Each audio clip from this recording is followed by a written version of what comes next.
আমাদের নিয়ে যারা এত এত আজে বাজে কমেন্ট করেন, গসিপ করেন, আপু ভাইয়া ভাবি আঙ্কেল আন্টি গ্র্যান্ডমা গ্র্যান্ডপা, কোনো লাভ নাই।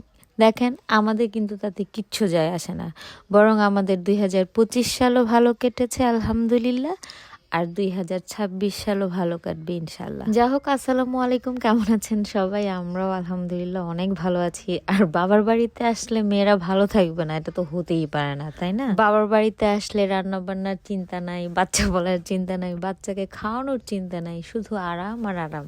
আর সামনে মা এনে খাবার দিবে আর খাবো। ভাবা যায় সবচেয়ে বড় যে আনন্দ, শ্বশুর বাড়ির খোটা শোনা বা কথা শোনার কোনো প্যারা নেই। ওহ শিট, এটা আমি কি বলে ফেললাম? না মানে ফান করছিলাম আর কি। যা হোক, দেখুন আমার বাবা আমার জন্য মস্ত বড় একটা চীনা হাঁস নিয়ে আসছে, আর এটা কিন্তু অনেক মাংস হয়েছে আলহামদুলিল্লাহ। আর বাড়িতে আসার পর থেকে এই কুকুরটা কেন যেন আমাকে পিছুই ছাড়ছে না, মনে হয় আমার প্রেমে পড়ে গেছে। সারাক্ষণ আমার পাশে ঘুরঘুর করে, আর আমি ওর জন্য আলাদা করে খাবার রান্না করছিলাম। আর আমার চেয়েও বেশি মাস্তিতে আছে জোহান, মানে নানু বাড়িতেই হচ্ছে তার জান প্রাণ সব কিছু। তার নানু, তাকে ছাড়া সে চলতেই পারে না। ঢাকা গেলে তার প্রাণটা মনে হয় সে নানু বাড়িতে রেখে যায়, এরকম একটা অবস্থা। আর সারাক্ষণ আমার কানের কাছে ঘ্যান ঘ্যান করতে থাকে, আবার কবে নানু বাড়িতে যাব। আর এইদিকে রান্নাবান্নার ফাঁকে আমাদের এত ক্ষুধা লেগে গেছিল, আর শীতের মধ্যে মনে হচ্ছিল যে একটু ছোলা বুট খাই, তো ওইটাই আমরা মাখিয়ে খাচ্ছিলাম।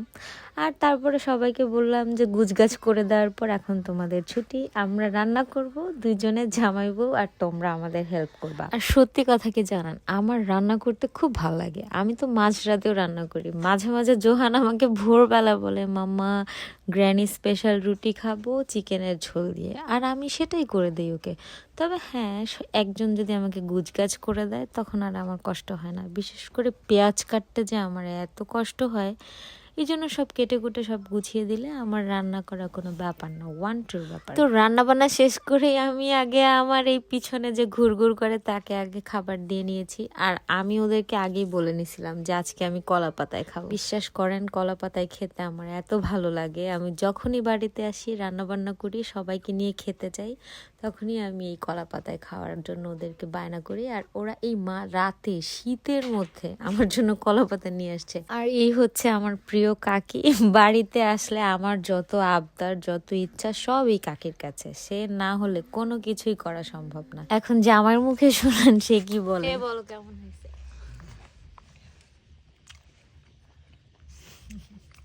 অসাধারণ, অনেক মজা।